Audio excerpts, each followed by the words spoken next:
Welcome to a quick and practical update on how to turn off comments on your Instagram stories.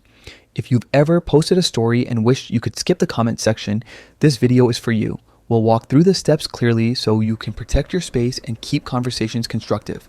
First, open the Instagram app on your device. Make sure you're logged in to the right account and ready to adjust your settings. You'll want to be in the place where your stories live, so start by heading to your profile. Tap your profile icon in the bottom right corner to access your personal page.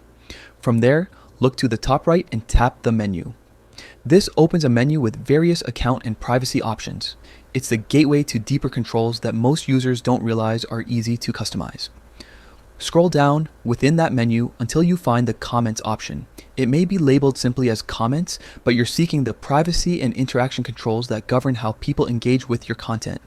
Tap on comments to continue. Now you'll see different ways people can interact with your posts. Under who can comment, you'll see an option for stories. This is the setting that currently governs comments on your Instagram stories specifically.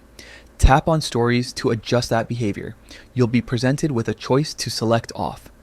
Choose off to disable comments on your stories. Once you've made that selection, you've effectively turned off the comments for any future stories you post. It's a simple toggle, but it can make a big difference in how you manage your content and the conversations that follow. If you ever want to reconsider, you can return to the same path and switch the setting back to on. It's flexible and designed to adapt to how you want your audience to engage with your content. Keeping comments off can reduce negative or spammy interactions while still allowing you to share your moments and updates with your followers. That's the whole process in a few straightforward steps.